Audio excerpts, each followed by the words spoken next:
On this episode of Motorsport Recently, we look back at the Abu Dhabi Grand Prix, discuss some more silly season news, and gaze upon Peugeot's new WEC contender. This is Triple Crown Racing, let's get into it.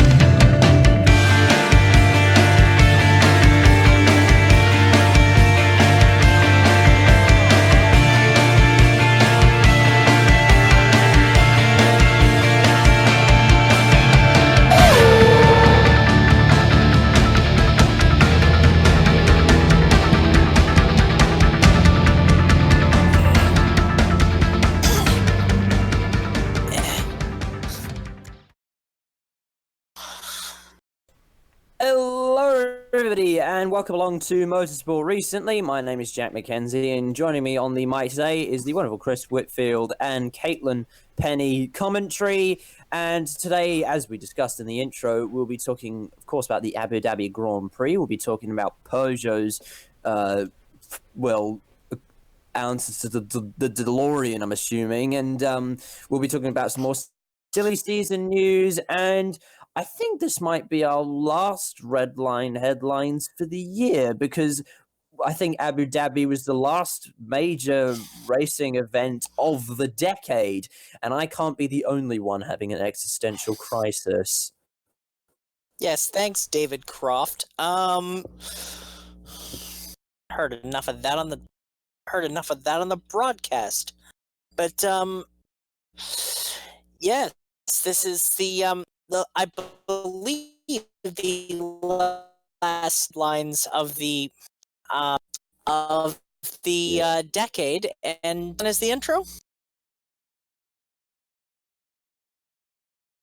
Sorry guys, you were lagging a lot there. I wasn't entirely sure what you said. Guys? The last red line headlines of the decade. Okay, right, red line headlines coming up. Sorry, let's go. Red light, you know you want it. You know you want it. You know you want it. Headline. It's red line headline. It's red line headlines. There we go. Right, sorry. Chris, take it away. Alrighty. Lewis Hamilton laid waste to the competition in a technically problematic Abu Dhabi Grand Prix, cruising home to win race of the Formula One season. Max Verstappen brought his Red Bull home in second position, and Charles Leclerc's Ferrari third, but we'll get to him. And in Formula, not the same one. Sorry guys. Just gonna try and rejoin. Home first. Guys, I think we might have to do that again. Sorry.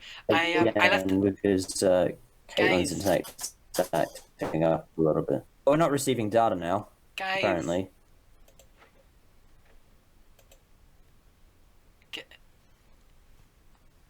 Guys. Yes. This is going well. Do you hear me? Caitlin? Okay, well I hear you, Yes. but you're like roboting We really can bad. hear you. Caitlin. Kate.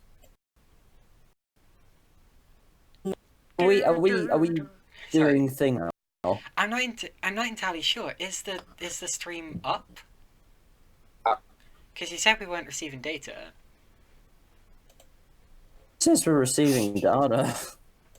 Says we are Still receiving getting data. stuff. Are we I don't still live? I don't even. Who would have thought who would have thought it was the person from the UK would have had the bad Sorry, internet. I think it's partly because Discord's been having a rubbish day anyway. A lot of it was down a little way ago, and it may be like taking a while to get warmed up.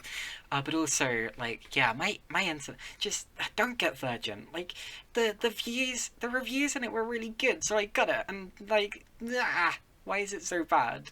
But Yeah, anyway. okay. Yes, but most of those are Broadcast is paid still- chills. I can confirm that the broadcast is still live. So Okay, phew. Right. Oh, So, Jesus. Chris, right, we had. Formula 2, yes. Okay, Chris. So, Yes, let's go to Formula 2. right, go ahead. This is a round. Okay, so it's victory in the feature race at Abu Dhabi after getting past Louis Delatraz for what was second place at the time, but after a pit stop by Guan Yu Zhou, he brought it home first. Luca Giotto took victory in the sprint race in his final F2 start before moving up. And that is your red line headlines for December 7th, 8th, 2019. The last of the day. Shut up, Crofty. That was probably more technically problematic than the Abu Dhabi Grand Prix. Yeah, sorry. but, really sorry about that, guys. it's a wouldn't have expected that it would have been the person from the UK having the bad internet. Yeah. So I'm sure you're all aware the Abu Dhabi Grand Prix was affected by DRS deciding not to work due to some fiber optic issue. I'm fairly sure, which besting racing probably around the midfield, but not really up front because Lewis Hamilton just steamrolled everybody as he seems to be able to do a lot. That's my sound effect every time Lewis Hamilton leads coming out of turn 1. Abu Dhabi should not be around the calendar. Kill Well, it. it should. Well, I think it It should should be. not be the finale. I agree. Well, I think it should be on the calendar. I just don't think it should be the finale. I think Brazil should be the finale because, oh god, Abu Dhabi was so boring. It was horrendously boring. I was just thinking about just looking up the race results and just saying, right, that's me. I'm not watching this. It was a complete 180 from the race that happened a couple weeks before. You like- see, No. a lot of people have been saying that the Abu Dhabi Grand Prix circuit needs a complete revamp, and they've been saying that for many years. And I've never been sure. I've always thought, well, maybe it's just coincidence. Like every track has good races and bad races, but the fact is, Abu Dhabi is still yet to deliver, and I don't think it's a coincidence that we've been this long without it doing so. So yeah, I also think we do need a track revamp because, yeah, it would be a shame if it wasn't on the calendar since it's the most expensive Formula One circuit ever built, and so much effort went into to building it. But at the end of the day, if it's going to be an anticlimactic and boring end to the season, yeah, we're going to need a change. I will say though, it's a cool spectacle because I mean you're obviously racing into the darkness. And you got all the fireworks, and that's cool. But it just produces really boring racing. I mean, it's a cool track in theory, just not in practice. Martin Brundle It's described... a typical Tilkedrome. Yeah. Martin Brundle described last year's race as like watching a football match that ends in a 0-0 draw. I think this year's one was very much like that. Again, just unremarkable, even with the technical difficulties, just unremarkable. Then again, I don't think Abu Dhabi has produced a race that's been halfway decent, let alone Yeah. let alone a classic. when I might go and have a look at some of the supercars races that have happened there. I wonder if they were any interest. I mean, bear in mind I'm pretty much only a casual supercars fan, so what I want to do is I want to go and have a look at the supercars races at Abu Dhabi, see if they were any good. But the Formula One stuff has been really, really boring. Sure, yeah. FAA GT1 raced at Abu Dhabi once, and the FAA World Rallycross has, although of course not the same configuration of the circuit, obviously. Plus, they have that golf in inverted commas 12-hour. Yeah. That's actually quite good. I think it's a good track for endurance racing, but that's about it really.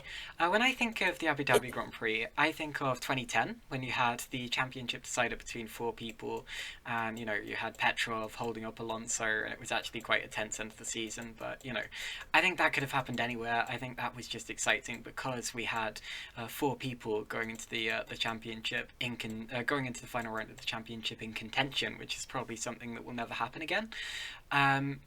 And I also think of 2012 when Raikkonen won in the famous, leave me alone, I know what I'm doing kind of day. And there was actually quite an exciting race going on behind as well. I remember Webber got caught up in it, had an incident with Perez and Massa, I think, unless I'm getting that completely wrong. But yeah, aside from that, the only excitement that's ever really been produced from Abu Dhabi has been produced because it's the final round, and I think that just says a lot about it. It's everyone's least favorite F1 circuit. Even drivers, I think. Yeah, Kimi Raikkonen said the first sector's okay, the rest of the course is the S word. So yeah. Basically it's the equivalent to missing a Hall of Fame performance by Pele. Yes it is. I was having a spit. Got it. Yeah. Or various other words.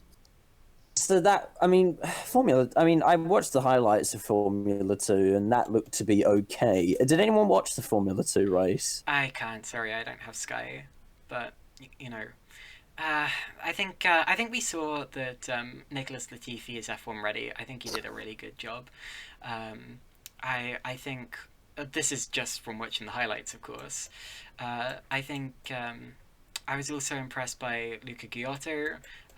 Good. Yes. Yeah, good performance from him before moving up. And when we say moving up, he's moving to our Motorsport for a GT campaign. Ooh, okay. Well, I was just actually about to ask him Luca. where. Oh, actually, Luca Giotto's a pretty good shoe. I mean, he is. He'll do quite nicely.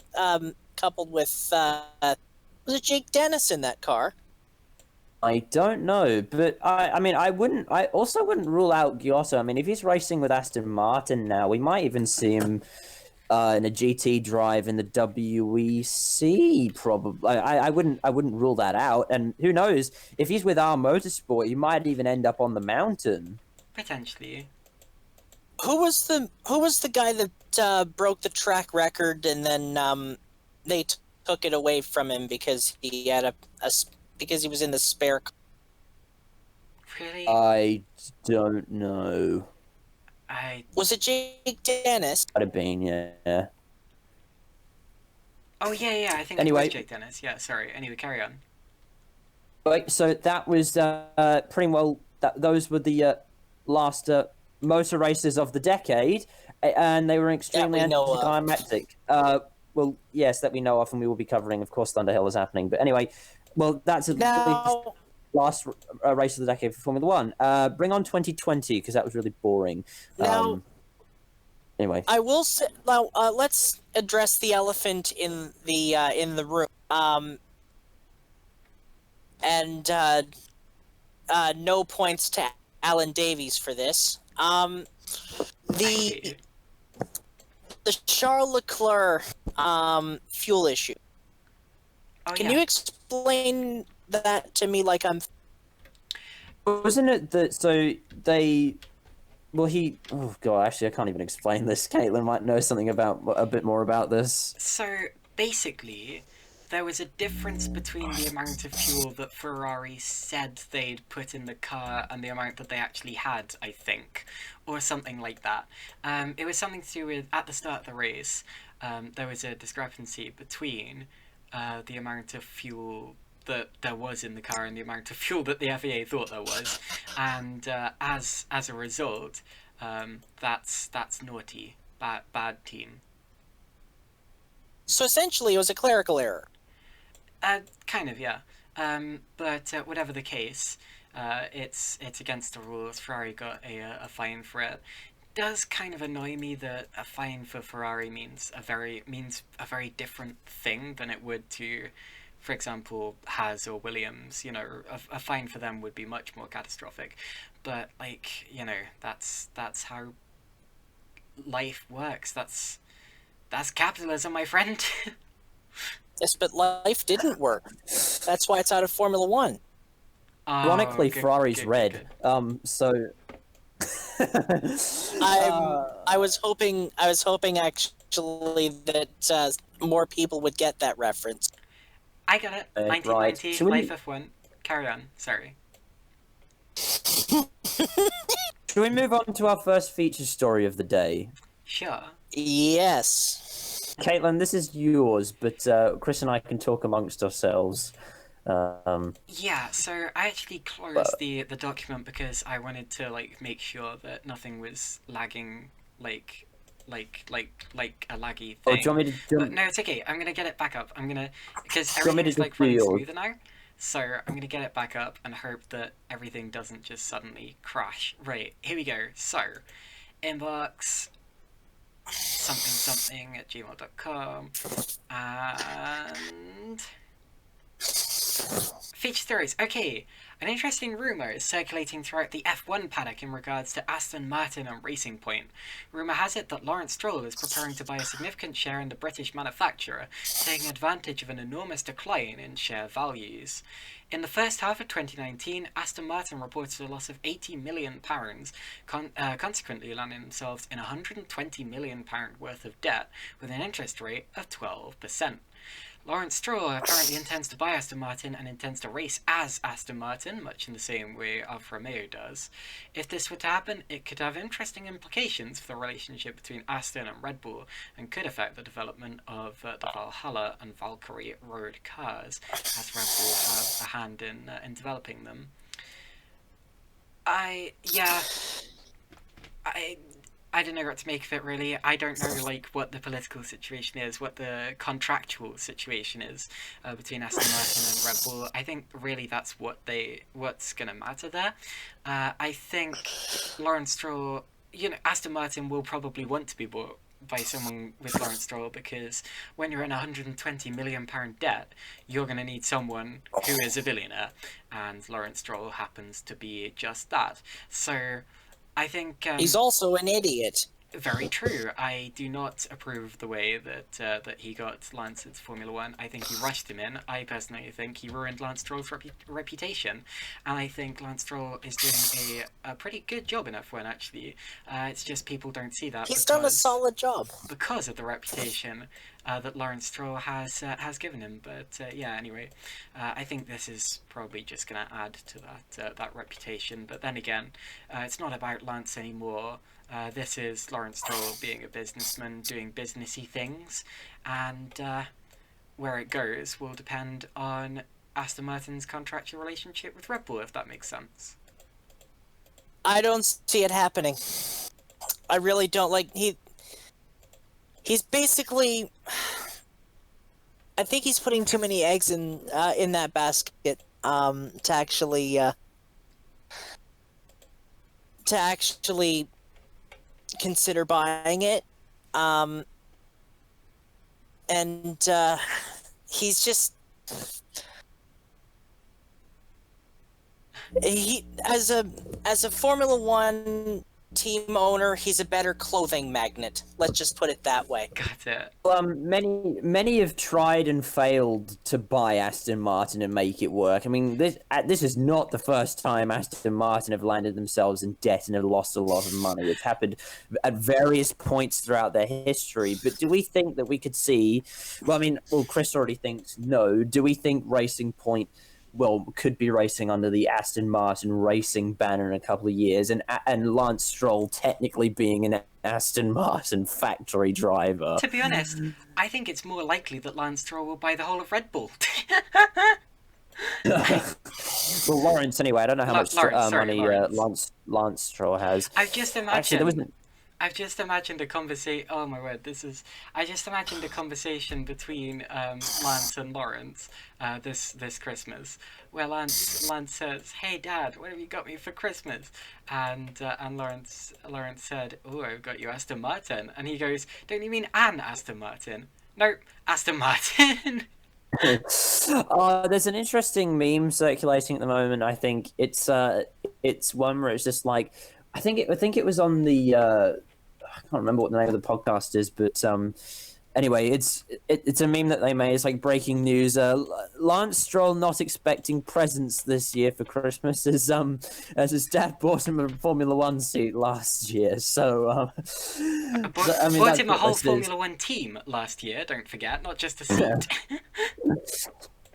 Yeah, well. Yeah, he bought him a Formula One career, actually. Yeah, true. And a Formula One team. And job security. It's security. But it's a shame, because the thing is, I think Lance Stroll could have been I think he could have been a properly top driver. He just was rushed. He's been rushed into everything, He was rushed into Formula One in the first place, then he was rushed into a race driver role, then he was rushed into Force India. It's just all happening far too fast for him, and he's doing a good job to keep up. I think this year has been his most promising season yet, even though he got a podium back in 2017. Through attrition, but it's still regardless of whether it's attrition or not. I mean, if you avoid all the carnage and make your way to the front, that's still respectable. And let's not forget that was in a 2017 Williams, and that probably wasn't like. That probably wasn't even like the 7th best car on the grid. That's how bad that car was. I tell you what, his 4th place at Hockenheim this year was far more impressive than his podium at Azerbaijan. I'll put it that way. Yeah, so he does well in cars that aren't exactly that well, and I think if you do well in races of attrition, I mean, careful. He only really got that podium.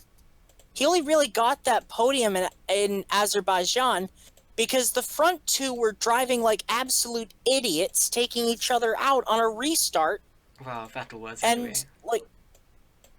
And he was kind of provoked by the brake check, but still. Wasn't a brake check, but never mind. Yeah, really a brake check. But he should have kept his cool with that. I mean, that was a bit of a stupid decision. I don't know why you do that. So I will say. Okay. One thing about Lance's driving this year, as Caitlin said, it has improved because he actually knows how to use his mirror. He didn't before. He was ahead of Sergio Perez until about three quarters of the way into the season, and that was when Perez really picked up speed towards the end. But yeah, the first part of the season, I think he was actually more impressive than Sergio. But anyway, right. We should move on to the WEC. Yeah, we disappeared very far down a rabbit hole there, didn't we? Yes, we did. Well, actually, I think we've gone further than that before, so I think we've done well to sort of compose ourselves. Okay, but so it would be a bigger rabbit hole if suddenly we all started singing Chaz and Dave's Rabbit song. Peugeot have revealed their contender for the Le Mans hypercar class, with the unnamed race car set to join the grid in 2022. They have also revealed that they will be partnering with Rebellion Racing for their return to endurance racing. The car was teased in an image during the week, and, aesthetically at least, it has been universally well received. Some even went as far to describe it as Gran Turismo in real life. Peugeot last competed in sports car racing back in 2011, when what we've come to know as the WEC was still the Intercontinental Le Mans Cup. The French manufacturer has claimed 3 victories at the 24 Hours of Le Mans. And how interesting that this comes out the same day as soapbox time, as the hypercar rules banning privateers from building their own equipment.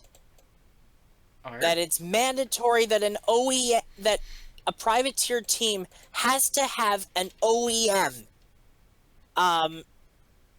There's no customer teams allowed. There's nothing of that. All I can say is they've taken the ACO have basically once again, and the FIA, taken an AK-47 to both of their feet. Well, hold on. In Super GT, and I know that's quite different to Le Mans and the WEC and whatnot, but isn't every GT 500 team linked in some way to the factory of the car that they're using? I believe so. Yes. So that's proof that it can work. Yes, Yeah. but yes, but at the same time, this is the ACO we're talking about. It seems a bit They'll weird find- in my opinion, because if you think about it, so by making this very much a manufacturer's sport, by making it so that it's, there are no customer teams, it's manufacturer versus manufacturer, everyone builds their own car, isn't that just going to make it insanely expensive again? Keep in mind, Oops. to Caitlin's point as well, Okay. to just extend it a little bit. Isn't that the exact same thing that killed not only GT1, but also Group C? Both were killed because of meddling, because of FIA meddling and and basically pricing themselves out of existence. I don't think it killed Group C. I think it only killed the World Sports Car Championship, because effectively Group C became LMP1. They ran Group C cars, ironically, in the last Group C entry, I believe, was in 1994. It was it was the Toyota that was the Toyota, and that dour Porsche thing that shouldn't have been entered as a GT car, but it was allowed anyway because Porsche.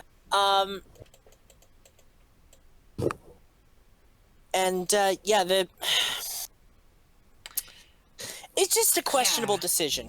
I'm just, especially since they're now, they're keeping the hybrid engines and everything, I'm just wondering, isn't it now basically just mini F1?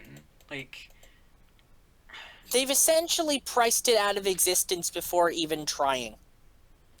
Yeah. The official statement is that hypercar competitors must enter cars under the name of an automotive brand. Okay. Well, it's good that Rebellion is staying in the sport. It'd be a shame to see them drop out, because they have been the most successful privateer in recent years. And Even winning last weekend. Did they? Or not last weekend. The last race in Shanghai. Yeah, I mean, they did. Well, isn't that just because they put something the weight of a rhinoceros into the Toyotas? Yeah, still. boat anchor, but It looked like they were stuck in third gear the entire race. hey, Michael Schumacher won the nearly won the Spanish Grand Prix in only fifth. Yeah, well, I mean, Yeah.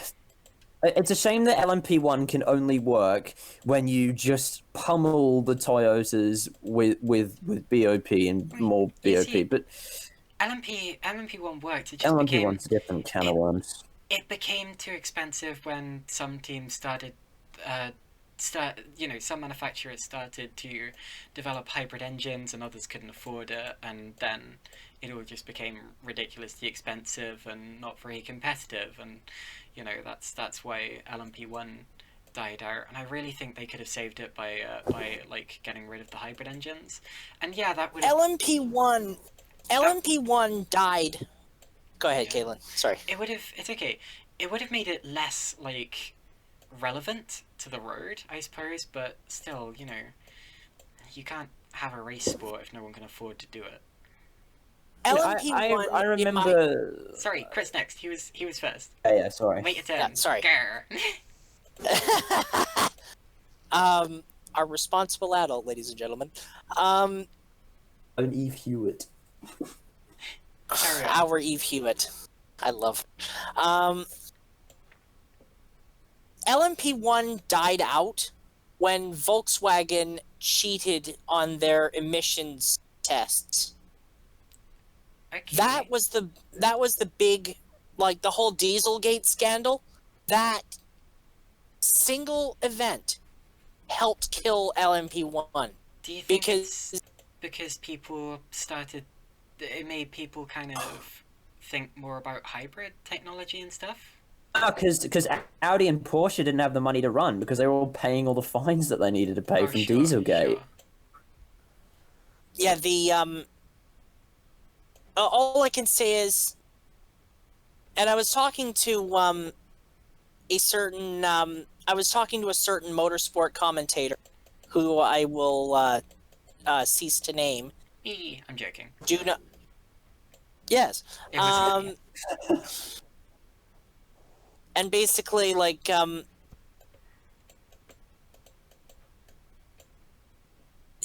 it's basically the demonization of diesel was very ill-informed on that, and, like,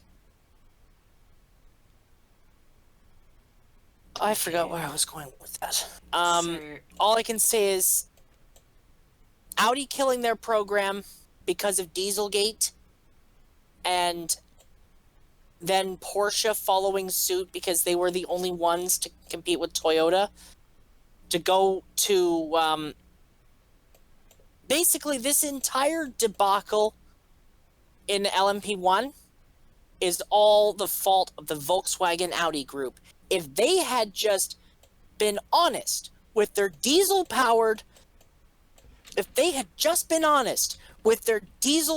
cars and their emissions and mileage readings, we would not have this problem today. We would actually have LMP1 cars at Le Mans that weren't just ones powered by Toyota. We would have an actual competitive LMP1 class.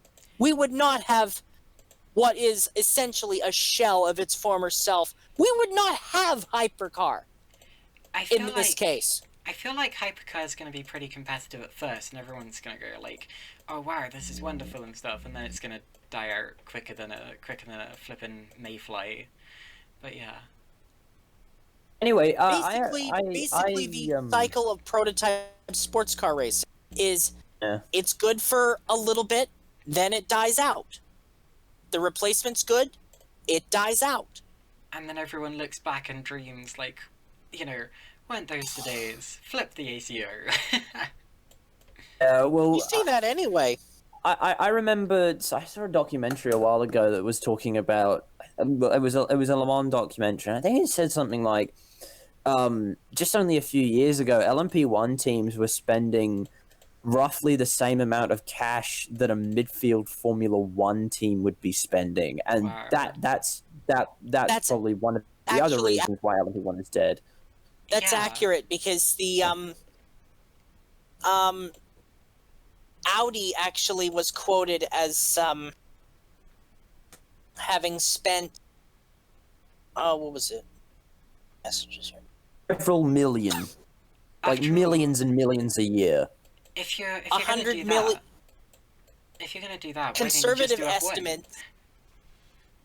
100 million euros at Le Mans alone. At Le Mans alone. Oh my goodness. That is a lot of shifts at McDonald's. Should we move on to the other bit of WEC news before we get into another ACO wormhole? Okay. Yes. First of all, resign Jean Todt. And actually, I just realized this is going to lead us into another rabbit hole. But regardless, it's there anyway. Let's talk about it. No, this one I actually saw coming. Just over 2 months ahead of the scheduled race date, the 6 Hours of Sao Paulo has officially been cancelled.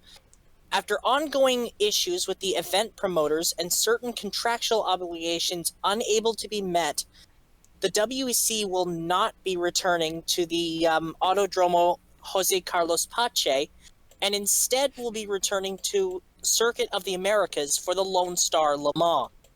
Now, before you people say anything, I think this was a good... Yes. I saw that coming. I think this is actually a decent idea, because, let's face it, the WEC right now is in a pinch. They wanted a good logistical... they wanted a logistical race, a race that wasn't a logistical nightmare, between between the winter break and what is it? And Sebring.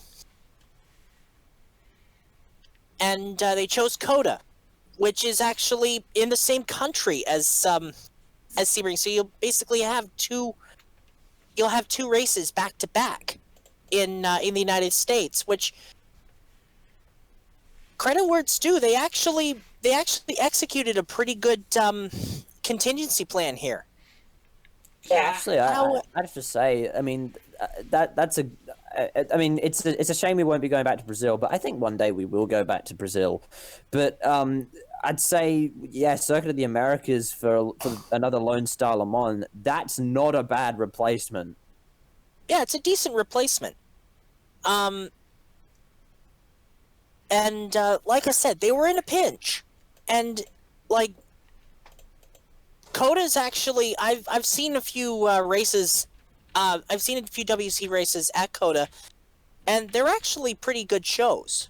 Like, it's a pretty decent show. The problem is, Brazil is having way too many issues at the moment, not just with the promoters and the contractual obligations, but also the fact that I believe their president is still setting parts of the Amazon rainforest on fire. Like, political reasons. He's turning into a corrupt... Well, he didn't turn into, he is a corrupt fascist. Like, there is a lot of political tension in Brazil at the moment. Which incidentally strictly you've just because... been banned from. Sorry. Yeah, you know what? Like, you know what? I've got friends that live in Brazil.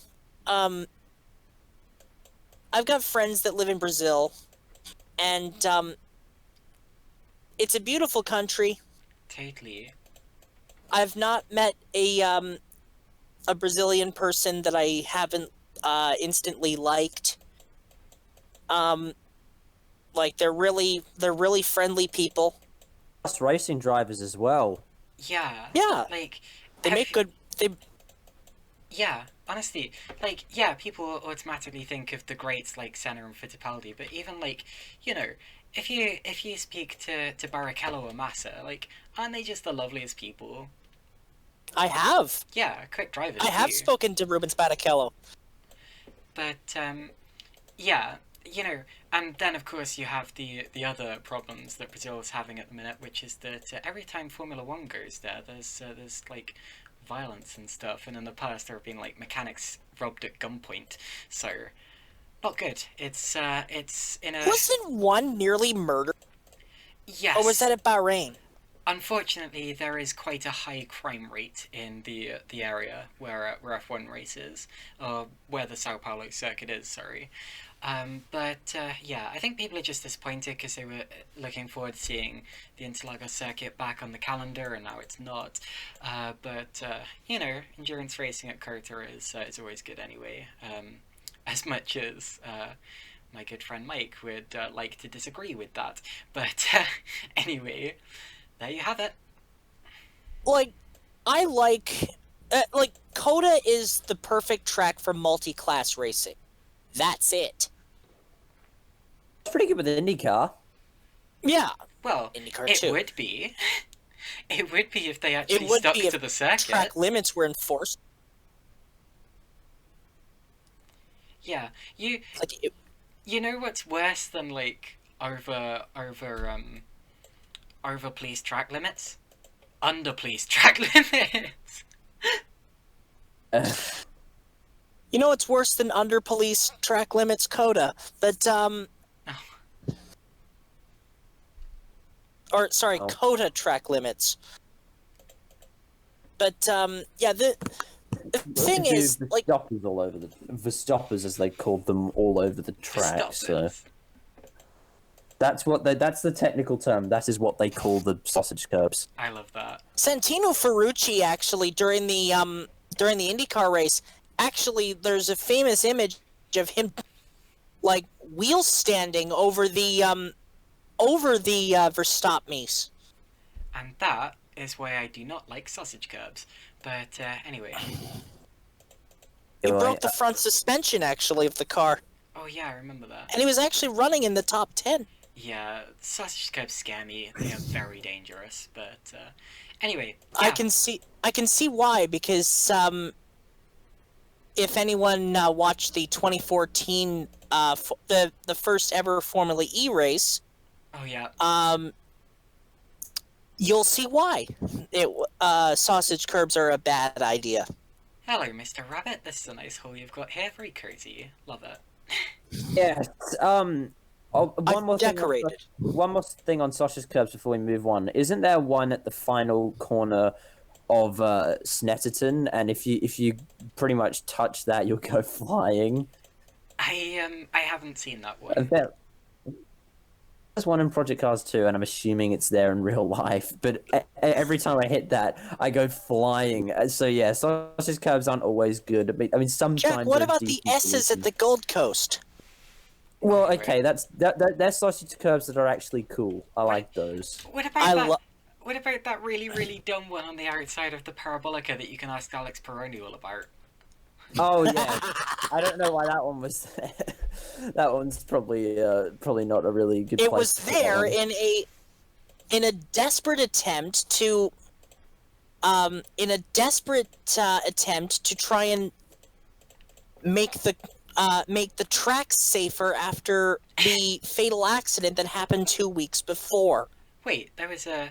Oh, sorry. You meant the one at The Spa, Antoine not the one Hubert. not the one at Monza. Got it. I was like, yeah, okay.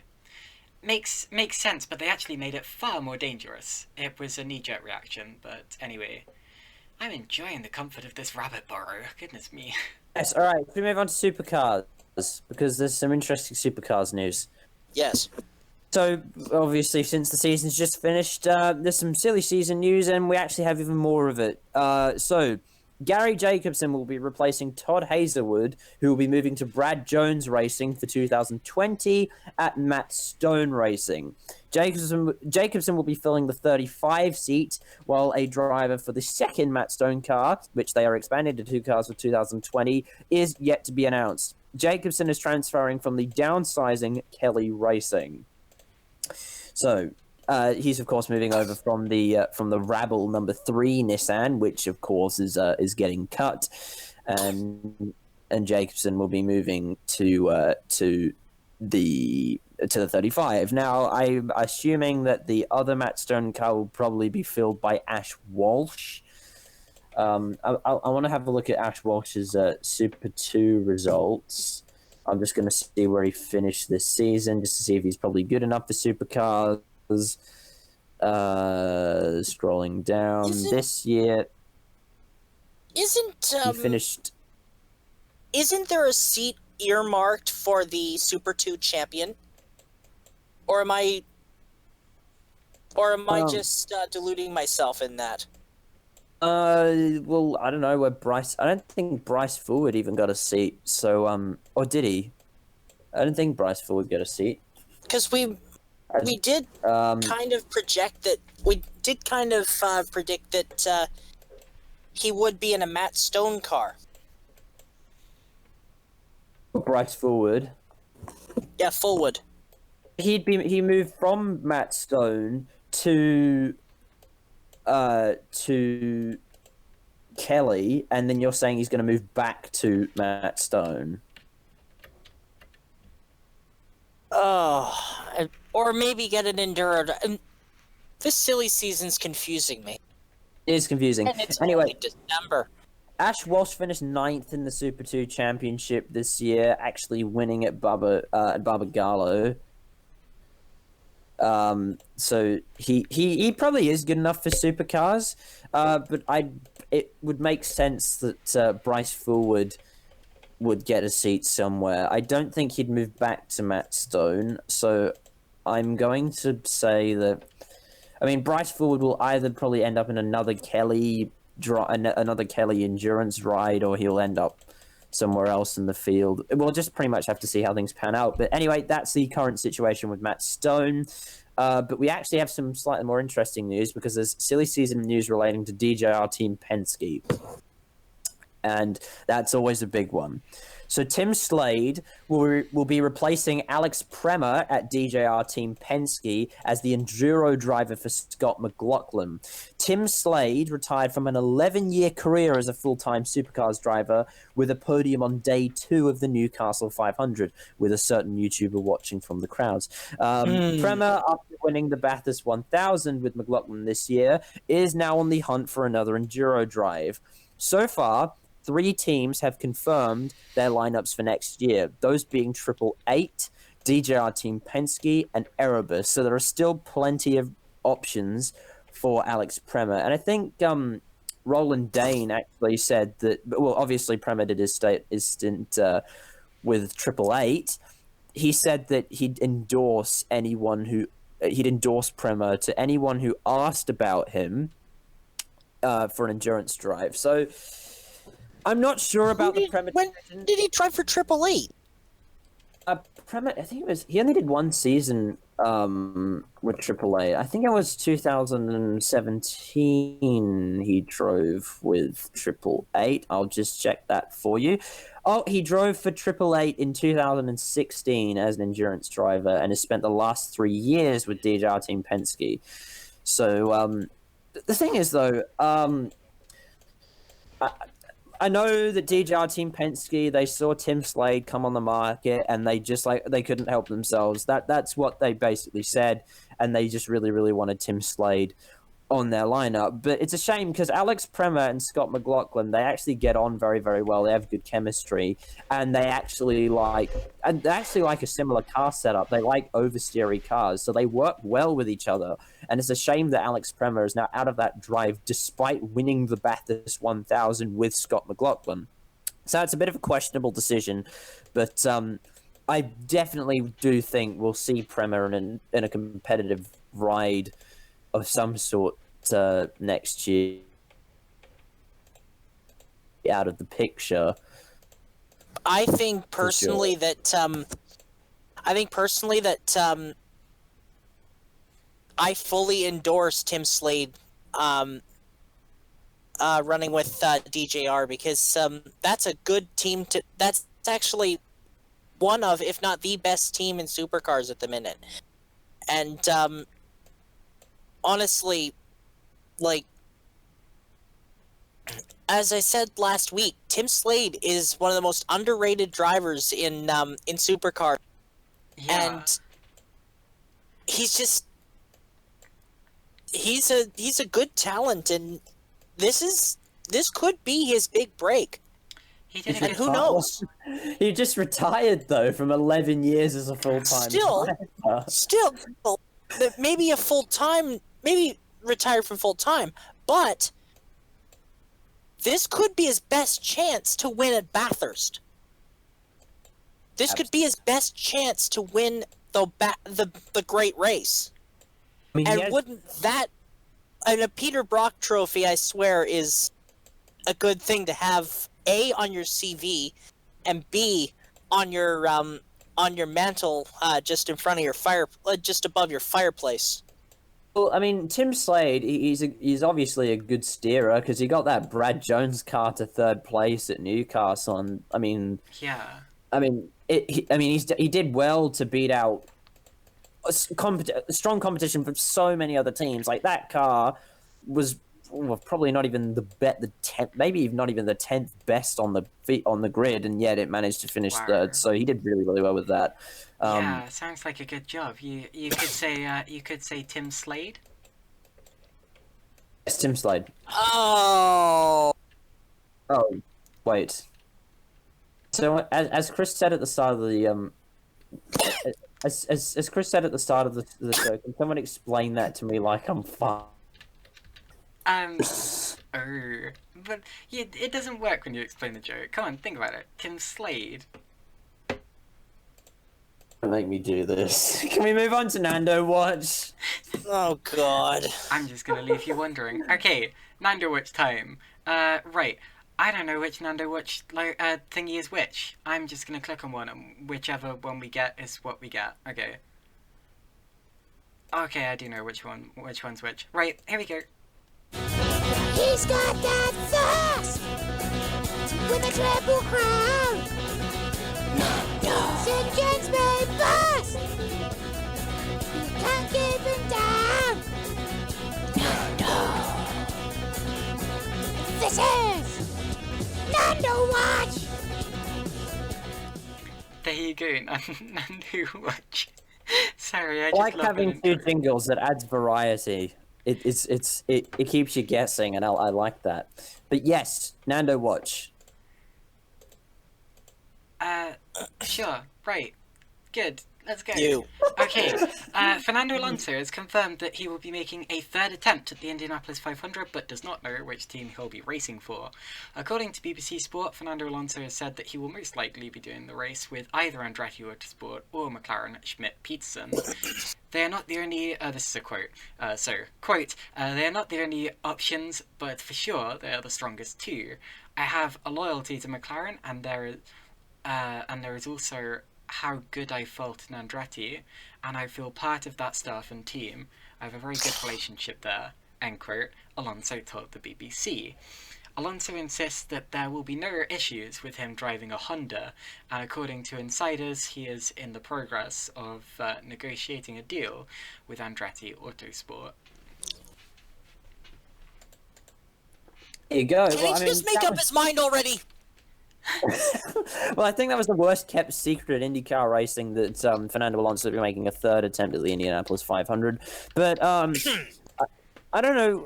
I mean, well, these insiders say that Alonso is making a deal with Andretti Autosport, but I feel like he's pretty... I thought he'd basically already landed himself a seat at McLaren, so why... I mean, does he think Andretti Autosport will do better than McLaren? Does he just want to, get a team... He doesn't want to get bumped from the 500 again.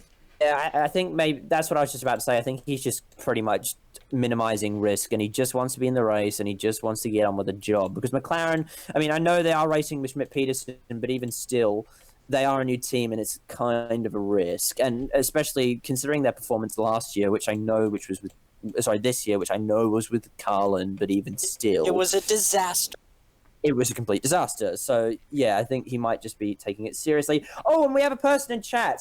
And this is somebody who we've met sort of recently, and we like each other's content. Saying hello to Can't Shake the Cliche, who I've described as a very relaxing version of John Hindhaugh. Nice. That's just my personal Is he opinion. from, But hello, is he from Cliche. Sunderland? Sunderland, but he has But anyway, welcome along, Cliche. He does some cool stuff on Gran Turismo and other racing games. I think he's playing through Need for Speed Heat at the moment, which I might be getting in the next couple of days. Does his voice sound akin to Heat from the Wurzels? Well, I'll let you be the judge of that. He's got a fantastic YouTube channel. Go and subscribe. To that. I'm gonna run you down my arse, sir. I'll give you the. Yes. Much. Oh man. Anyway, welcome along. So does anyone have any other opinions relating to Fernando Alonso?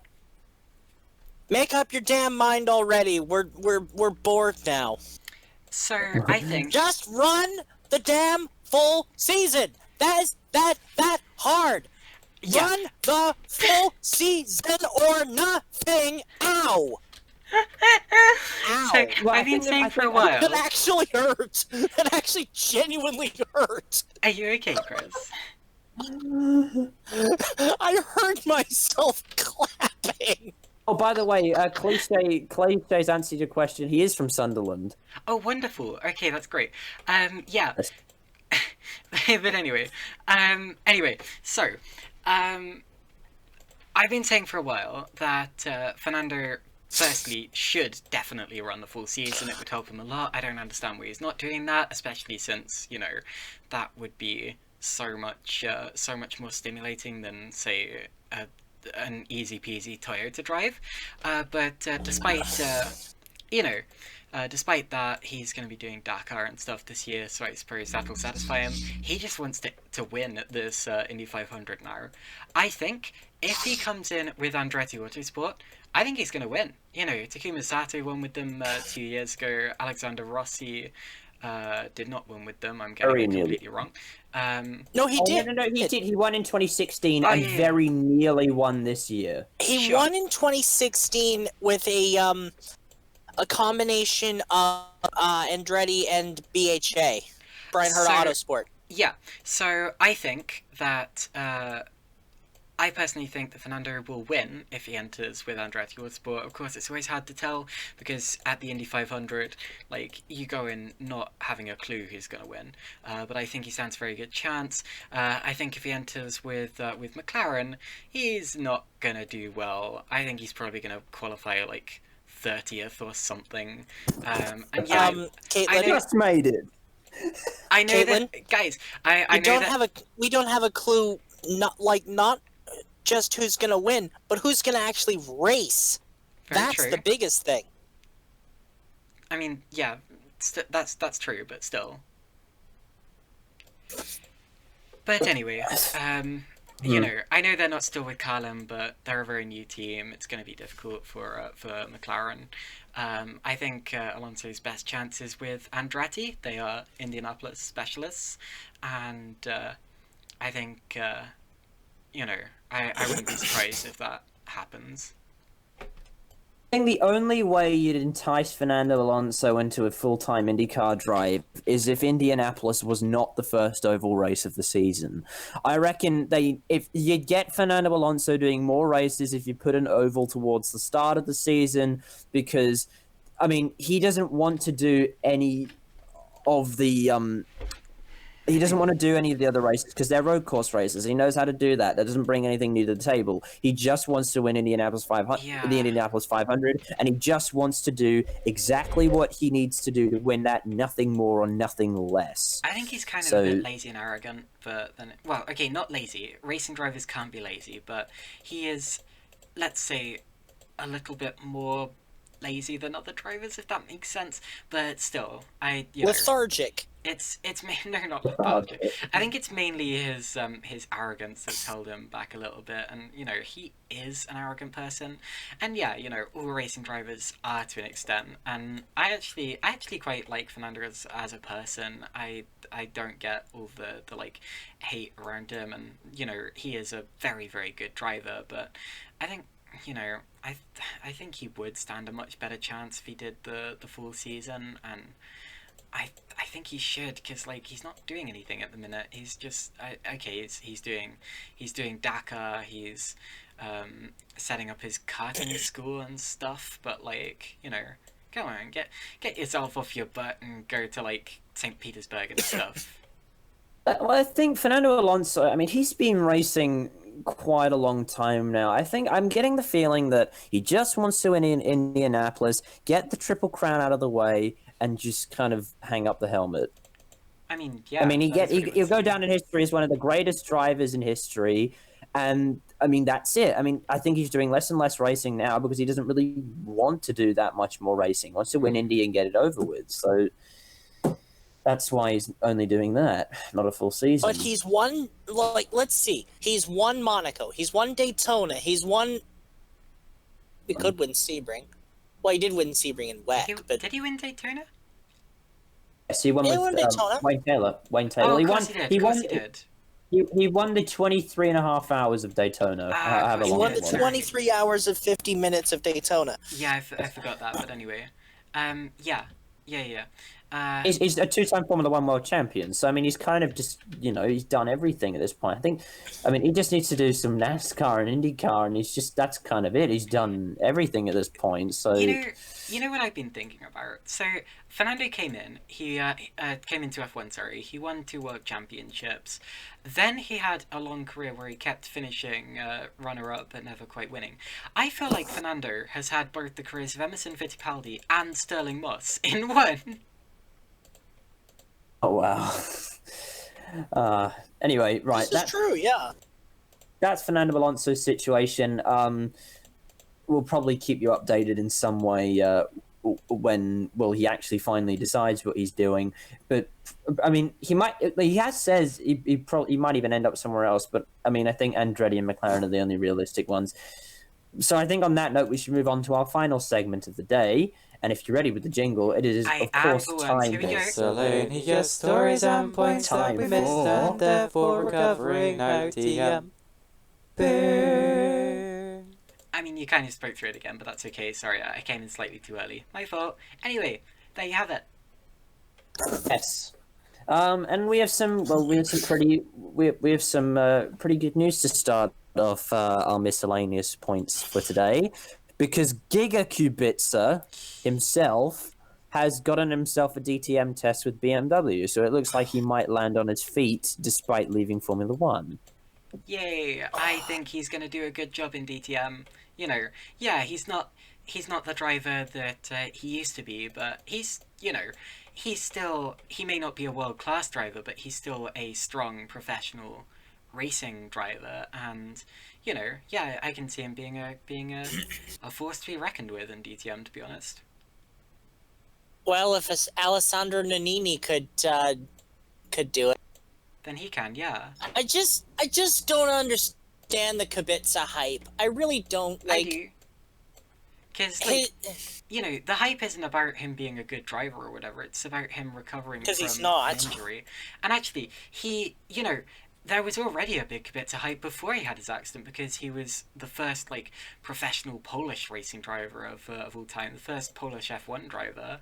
To be honest, Kubica has done a lot in his career. He's quite inspirational, to be honest, and I completely understand. I don't think it's a hype. Okay, there was a hype around him, but I think it's mainly people look up to Kubica and support him, and I think that it's important to have people like him still in motorsport, and I very much support the idea of him racing in DTM. Well, remember also, I cite Alessandro Nannini. Yeah. Didn't he have his hand chopped off by a helicopter blade?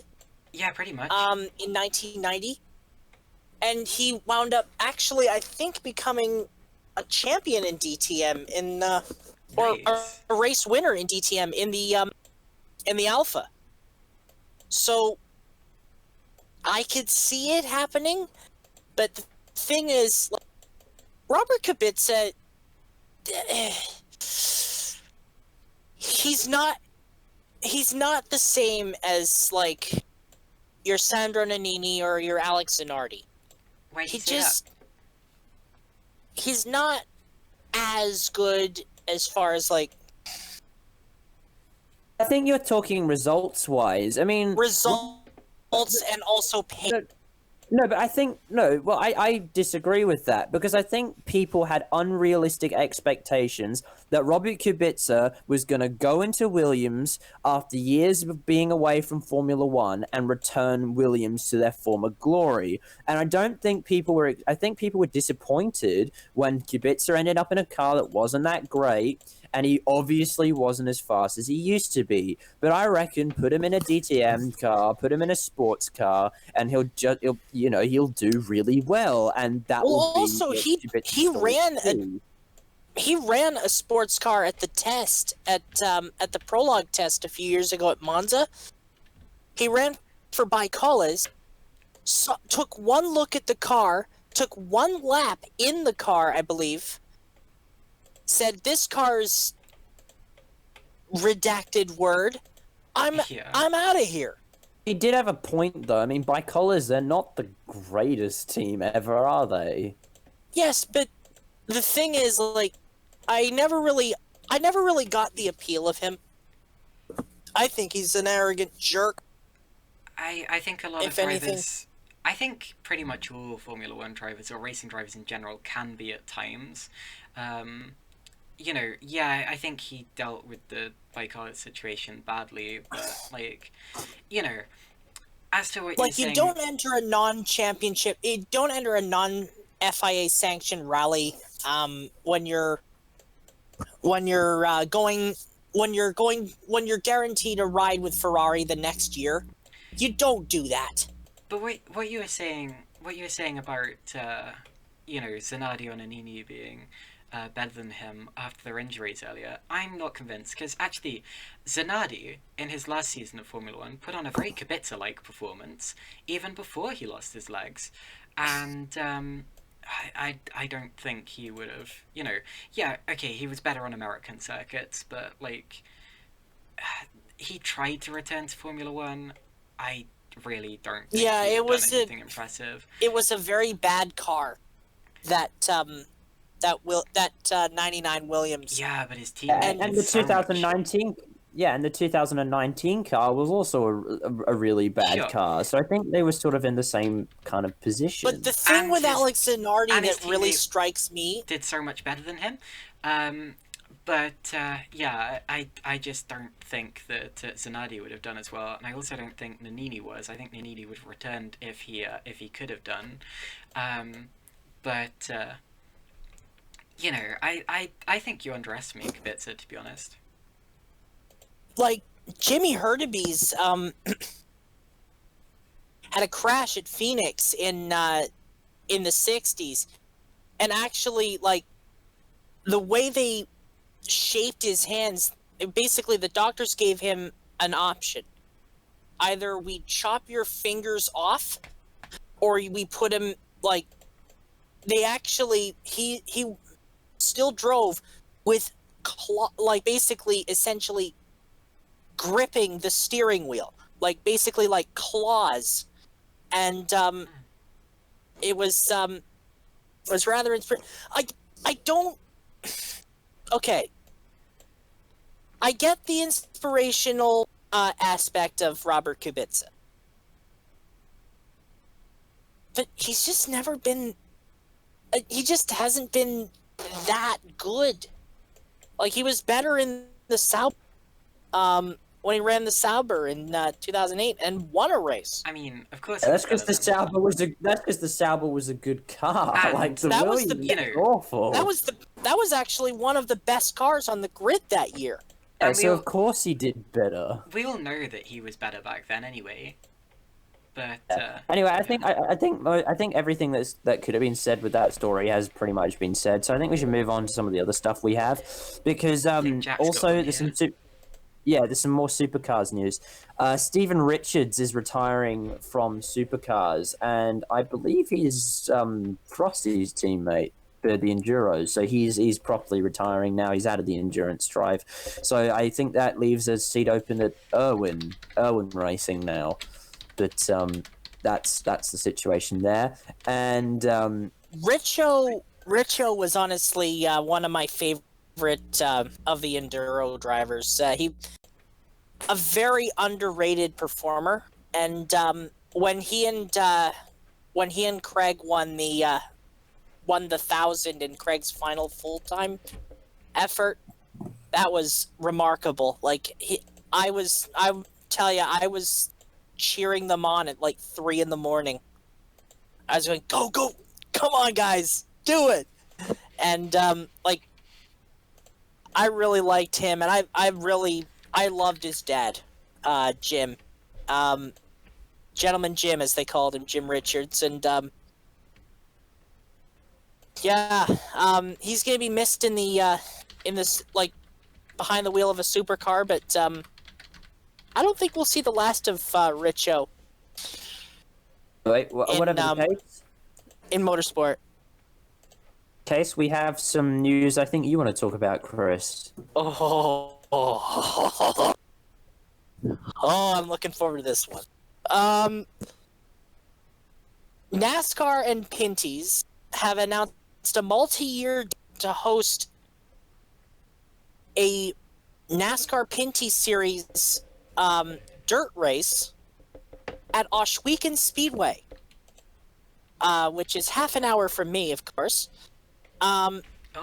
Which is the first major stock car race in Canada, like the first major stock car race, like NASCAR, and before that CASCAR, that has run on dirt.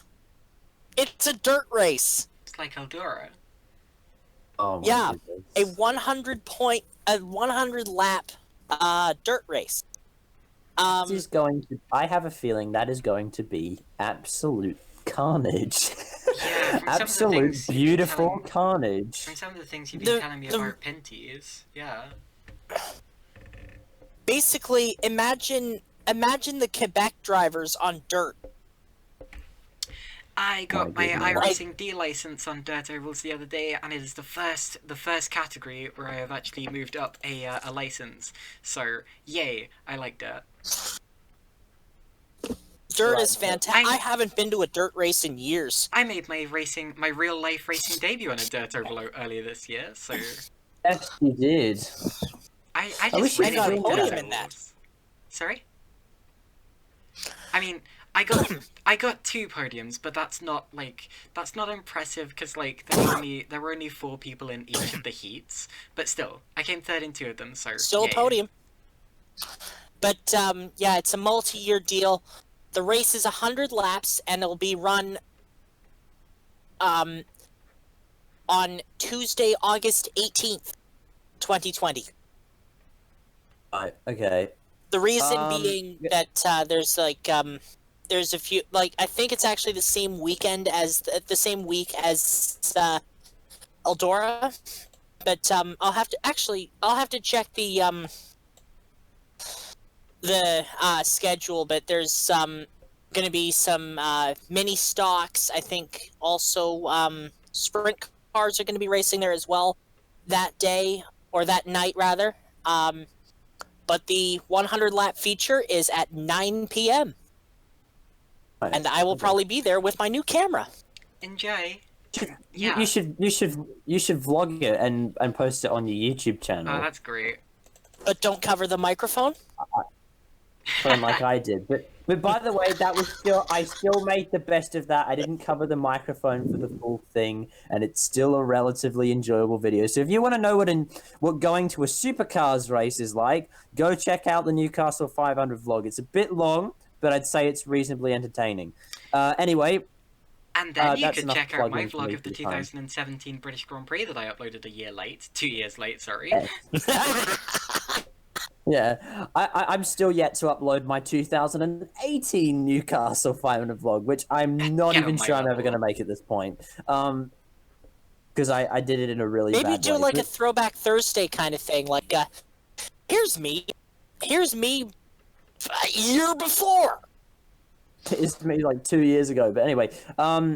Right, moving on to Formula E, because some news that will change absolutely nothing is that Formula E has obtained World Championship status. So from next season, it'll be called the FIA Formula E World Championship. Ooh, Yeah, but it's not really a world That'll change championship, absolutely is it? nothing.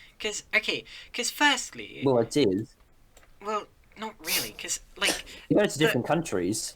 the way I see, well, that it's an international championship, but it's not a world championship, because the way I see it, a world champion is the top of their sport, but with motor racing, and I do see electric racing as the same kind of sport as ordinary combustion engine motor racing.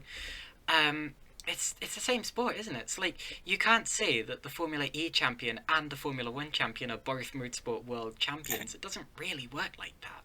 Like, I can understand world endurance champions being called world champions and world touring car champions being called world champions, because those are like properly different disciplines, but single-seater racing is one in my opinion, and I just think... Well, the thing is, Caitlin, yeah. say Jean-Eric Verne, for instance, were to win the Formula E World Championship. He did. The difference, I mean, the World I getcha, Championship sorry. this year. He'll be the first ever world champion in a Dodgem car. True. Oh my goodness. I just think it sounds wrong to call, like, because I've heard people saying that...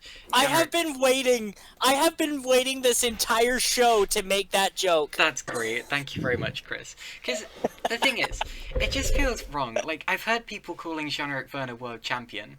No, he's not a world champion. Sorry. Like, Jeff's great, but he's not a world champion. Well, he is. He won... Didn't he win LMP2? Did he? Like, didn't he win the LMP2 championship? I mean, yeah, but like... I don't know. I suppose he's an LMP2 world champion, so, So, endurance racing... ergo... I don't know, like... But, like, it's endurance racing, and yeah, like... I know LMP2 drivers technically aren't really in contention, and like mainly it was just between the two Toyota cars, sorry, but still, like, I don't know. It was LMP2, but not LMP1. It was LMP2. I know. I'm talking about LMP1 though, because those are the overall world champions, and it just feels weird to have world champions in two different classes. I don't know. I may be just grumpy, but like. Aren't we all? Like, I'm a little hangry, but that's beside the point. Okay. I'm the only one who's not grumpy because I've had a bacon and egg roll this morning, so I'm pretty much happy. But anyway, that LMP2 is a good segue into our next story because Colin Brown will be joining Dragon Speed in LMP2 for the Rolex 24. Yeah, that's an awesome lineup. Like, Dragon Speed has got their lineup perfect because they have, and they're getting a fourth driver, which we don't know yet. They have their mandatory bronze driver, Henrik Hedman, who's actually not a bad driver himself. You have Ben, who is an excellent driver. I think we all agree on that. That he's an excellent driver. And then we have Colin Brown, who is the fastest driver in a prototype. Like, he's the fastest driver in a prototype that's racing today. And, like, that is an awesome lineup. Plus, there's going to be a fourth driver coming in. So, basically, what that says to me is, I'm actually going to go out on a limb and say I'm going to pick Dragon Speed to win their second straight Rolex 24 this year. Although news came out today, which I'll get to later, which could be a bit of a spoiler to that, but yeah. We have more BMW news, and that is that BMW have teased the new M4 GT3, and I believe that the GT3 car that they are planning to make will be based on the new M4, which I'm not entirely sure when that's coming out. So if we look at BMW 2020, when's the new M4 coming out? I don't actually know when the new M4 is out, but whatever the case, it's coming, and it's going to be a GT3 car, and it should be pretty cool. So that's a shame, no M6s anymore. I was gonna say, it's kind of weird, because, like, in the past, we had M8s as GTE cars, we had M6s as GT3s, and M4s as GT4s. It doesn't really make sense that they're moving M4s up to GT4, because that kind of, to GT3, because that kind of feels like a downgrade. So, I don't know, are they bringing out any M6 anytime soon, or...? The M6, I think, is getting... Well, the current M6... or the current 6 Series BMW, so the one that's currently racing, there's a new 6 Series out, and it's nothing like the current 6 Series. It's not even going to have a coupe, so I don't even think that's... So pretty much the 6 Series, as we know it, is being slashed. And I think what they're trying to do is they're trying to do what they do with the 5 Series Touring. So it won't be... There's not going to be any... I heard Touring. No, but it's really ugly. It's horrible. I heard Touring and automatically thought estate, and you know me. Not an estate. It's not an estate. It's just it's a car that doesn't actually. I'm gonna have a look at the new 6 Series, 2020 BMW 6 Series, and actually, yeah, that's not good. Well, it has a 6 Series GT. I don't know. BMW's lineup, it used to not be confusing, and now it's getting a bit more confusing. But whatever the case, M4 GT3 coming out reasonably in the not too distant future, I'm pretty sure. And there's some Porsche news. Chris, would you like to tell us about that? Yes, their factory lineup has, oh god, that is not an estate. That is not an estate, it's a notch, it's basically they put BMW badges on a Porsche Panamera. That's all there is to it. Yes, Porsche, by the way, speaking of which, has confirmed their factory driver lineup for the 2020 season, including some rather interesting changes to the lineup. Among them being, as the dailysportscar.com article, the IMSA lineup will have a revised full season lineup with the 911 car of Nick Tandy, joined by Frederick Makovecki, who is replacing Patrick Pile, and Matt Campbell will be the endurance driver for the 912. We'll have Earl Bamber and Lawrence Vantor, and Matthew Jaminet joining them in the endurance event. There is also some further news to this, in that stepping down will be Brendan Hartley, who is committed to Toyota, and longtime Porsche factory drivers Timo Bernard and Jorg Bergmeister will not be running for the factory team in 2020. And the new junior category, the juniors will be represented by Jackson Evans from New Zealand in his second year, and Ayhancan Guven, the Porsche the Porsche Shootout winner, who will be joining the Motorsport Junior program. And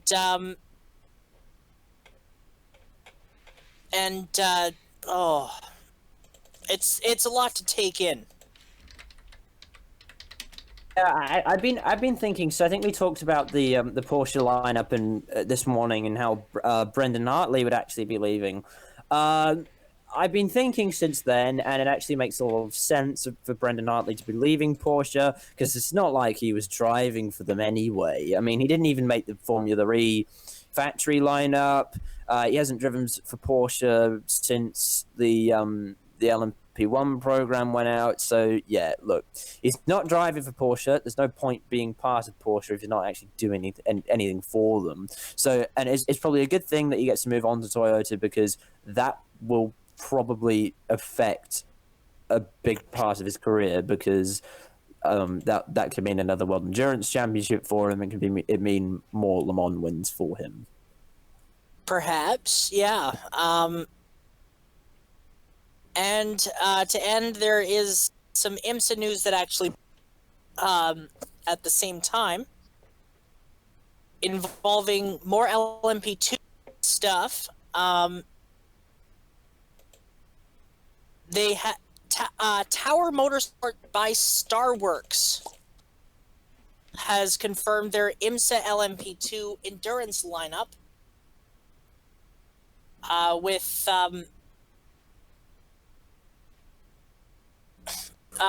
a very solid driver lineup, and I would urge both of you. Both of my co-presenters to hold on to seats they are currently sitting in. Okay. Do I hear? Glassed firmly.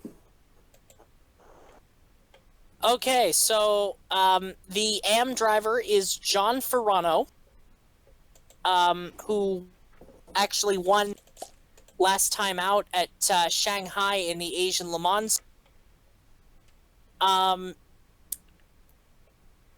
Ryan Dial. And their endurance driver is a Frenchman who has spent the last few years in driving for Signatec Alpine, one Nicolas Lapierre, which is a solid driver lineup, if I do say so myself. Lineup. That probably rivals Dragon Speed's lineup.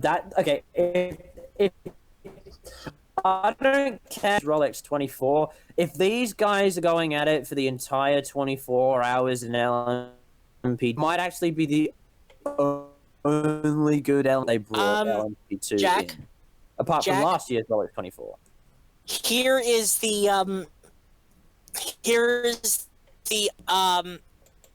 between 1 and 2 PR1 Matheson Oricas, 1 Performance Tech, 1 Dragon Speed RA Motorsport by Dragon Speed, that's an Orica, and 1 Rick Ware. So we're guaranteed at least 7 cars for the Rolex 20 in for either the endurance or LMP2 full season, which is 6 races, which is a vast improvement over last year. But let me tell you, is it Daytona yet? 2020, and on that note, it is time to end. So, thank you very, very much for tuning in. We should probably see you in a couple of weeks' time. You're here for the 22nd, aren't you, Chris? I will have to check, but I see no problem with that. Yes. Well, okay. Assuming that we will probably be back in a couple of weeks' time, and if not, we should be here before the end of the year. I would say. I'm sure we probably will be here before the end of the year.